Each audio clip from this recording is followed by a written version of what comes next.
Elections టైంలో కాంగ్రెస్ చాలా కీలకమైన ఆరోపణ చేసింది.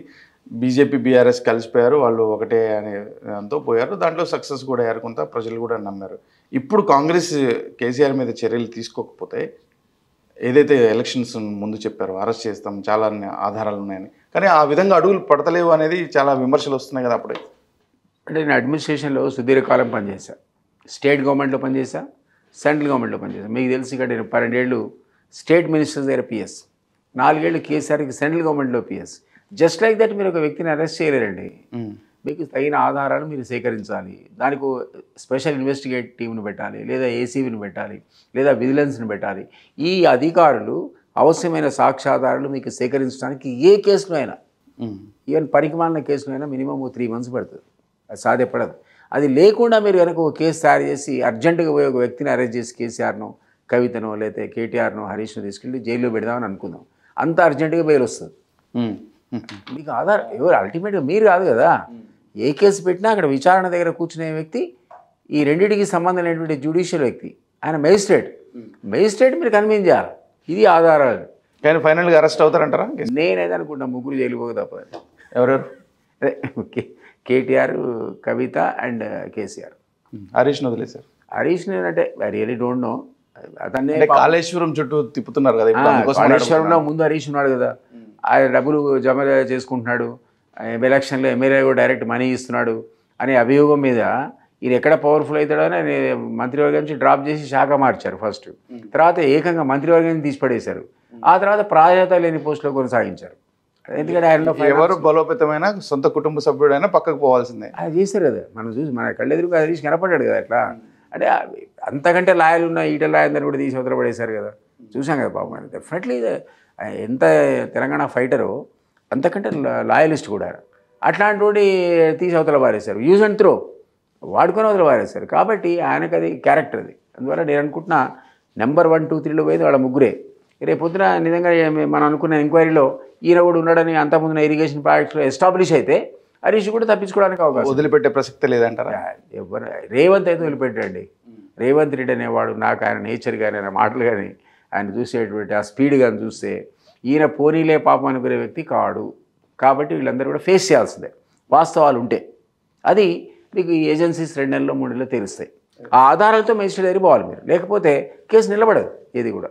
మొన్న అసెంబ్లీలో చూసాం మేడిగడ్డ గురించి చాలా ఎవరు పై చేయి సాధించారనుకుంటున్నారు దిలీప్ గారు? మీరు ఏం చేయాల్సిన అవసరం లేదు. అది మీ ఎదురుగా కళ్ళలో ఎదురుగా కుంగిపోయి ఉంది అది. కానీ డిఫెండ్ చేయడానికి చాలా గట్టి ప్రయత్నం చేశారేమో టీఆర్ఎస్ వైపు నుంచి. చేశారు తప్పని హరీష్ యొక్క స్పీచ్ కూడా విన్నా. డెఫినెట్లీ చాలా గట్టి ప్రయత్నమే చేశాడు డిఫెండ్ చేసుకోవడానికి. కానీ అది నిలబడదు. అన్ఫార్చునేట్లీ మీ కళ్ళెదురుగా అంత పెద్ద బ్యారేజ్ ప్రాజెక్టే కొట్టుకుపోతుంటాయి. అసలు మీకు ఓడిపోవడానికి one of the main reasons అదే. మీ కళ్ళెదురుగా కర్ణుడి సావుకు 100 కారణాలు అన్నట్టు ఆ 100 కారణాలు అదో కారణం, పెద్ద కారణం, చాలా పెద్ద కారణం. మీ కళ్ళెదురుగా అది కుంగిపోయి కనపడుతుంది. 1,00,000 కోట్లు ఇంజనీరింగ్ మార్వల్ చెప్పుకునేది కుంగిపోతే ప్రజలందరికీ అనుమానమే కదా.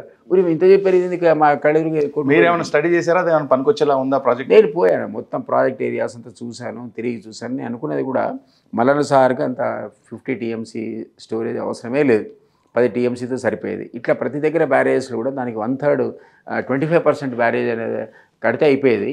అనవసరంగా అధిక సామర్థ్యం పెట్టి ముంపుకు గురి చేసి భూములు నష్టపరిచి బ్యాక్ వాటర్స్ని రిటైనింగ్ వాల్స్ కట్టకుండా కాళేశ్వరం నుంచి మంతని దాకా 40 ఎకరాలు మునిగిపోయినాయి. కొత్త ఆయకట్టు సంగతి దేవుడరు.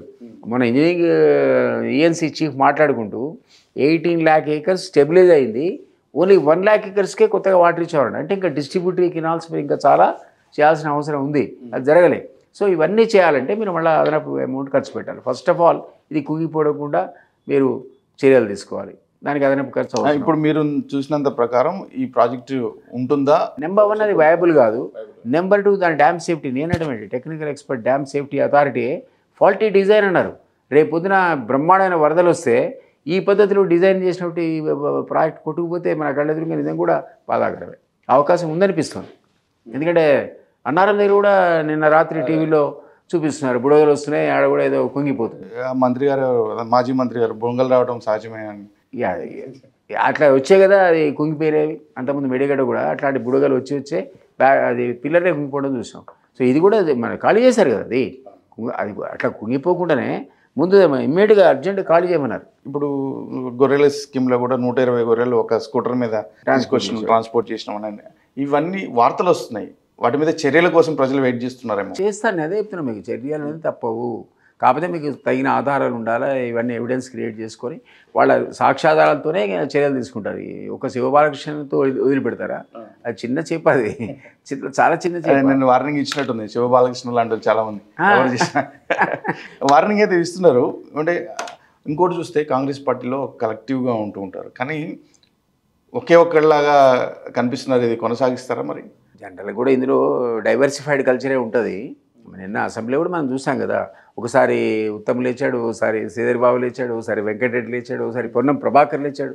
అండ్ ఒక్కడితో ఉద్యమం టాపిక్ వచ్చినప్పుడు లేచాడు కదా, నీతో అయిందా, ఒకటితో అయిందా చెప్పు, ఒకటి ఎట్లా తెచ్చిన తెలంగాణ, ఇవన్నీ ఆ విషయం వచ్చారు కదా, అందరూ యూనిటీని ప్రదర్శించారు. అసలు ఎలక్షన్స్ కంటే ముందు వీళ్ళందరూ నేనే చేరలే ఇంకా ఆ పార్టీలో. అప్పుడు నాకే కూడా విశ్వాసం లేకుండే, ఇంత అనుకుంటున్నారు అసలు వీళ్ళు అసలు రేపు పొద్దున కలిసి కొట్లాడతారా, ఎలక్షన్లో కొట్లాడరా అని అనుమానంతో నేను అసలు 6 నెలల కింద చేరుదా అనుకున్నాను. 3 నెలలు వాయిదా వేసుకున్నాను. వీళ్ళు అసలు కలిసి కొట్లాడతారా లేదా ఆఖరికి విచ్చుకుపోతారా అని. కానీ చివరికి వచ్చేవరకల్లా అనూహ్యంగా అందరు కలిసిపోయారు. ఇది కొనసాగుతుందా? అది కొనసాగుతుంది అనుకుంటే, ఎందుకంటే అధికారం వచ్చింది కదా. అధికారం లేకపోతే అసలు ఈ పార్టీకి ఎప్పుడూ విచ్చుకుపోయేవాడు. అది సహజంగా ఏ పార్టీకైనా జరుగుతుంది, ఇది కాదు. ఇప్పుడు ఈరోజు బీఆర్ఎస్ విచ్చుకుపోతుందని మనం ఎందుకు అంటున్నాం? నీకు అధికారం లేదు కాబట్టి. అందువల్ల ఇది కాంగ్రెస్కి ఇప్పుడు ఇంకొక 5 ఏళ్ళు మీరు ఎవ్వరు కూడా ముట్టుకోలేరు.